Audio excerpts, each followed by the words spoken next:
Hi, my name is Lou Studdert. I'm part of the Skylanders production team at Activision, and I'm here at E3.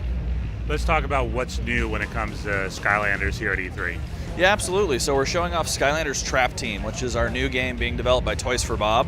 And what's really cool about it is the ability to actually find these most wanted villains that have been unleashed throughout the Skylands and to trap them in a new toy type that we call a trap. Once you've trapped them, you can actually unleash them as good and play as them for the first time. What are you showing in terms of the new world here? So we're showing a brand new level that we call the Secret Sewers of Supreme Stink, which is a really fun level for people to play through. And then we're also showing a little bit of Skylanders Academy, which is our hub world. And then as far as characters are concerned, we're bringing a whole bunch of new villains for people to try out. We've got Grenade, who's a fire character with a big smile who can blow up.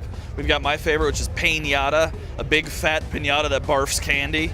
We've got Broccoli Guy, which is a life mage who can heal your Skylander, so when you switch back and forth and tag team between your villain and your Skylander, you can actually heal yourself or your co-op partner. And then we're also showing off Wolfgang as a playable character for the first time, who is a undead villain, who's a rock and roll undead werewolf, who has a harp guitar that can shred out musical notes to attack enemies. Explain how the hub system will work.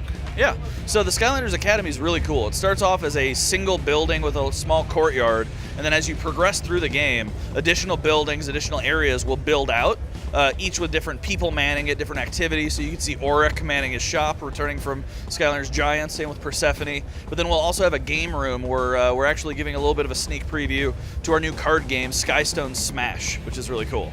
And will that be in-game, or will that connect to like mobile devices as well? It'll be in-game. And so as you progress through the game, you're actually going to be able to find additional Sky Stones. And as you find those, you'll be able to cultivate your own Sky Stones deck and play it in the hub as well as with other characters throughout the adventure. Can you give us a little bit more detail on the level you guys are showing here?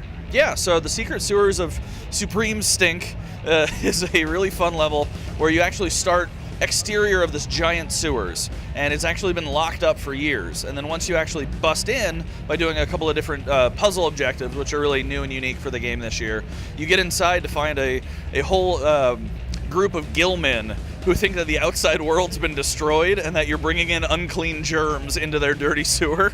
And so you have to actually convince them that you're a Skylander so that they'll be able to help you. How have all the new abilities that people will have playing the villains impacted the levels you guys are designing? Well, so this year what's really cool is, we added jump last year. We added jump and attack this year, but then we've also added a whole bunch of new Skylanders, all these different abilities. And so the team actually at Toys for Bob, this is their first time developing a Skylanders game with the additional kind of vertical movement and the different pathfinding and things like that. And so what they're actually trying to do is figure out different ways to make that adventure feel more varied.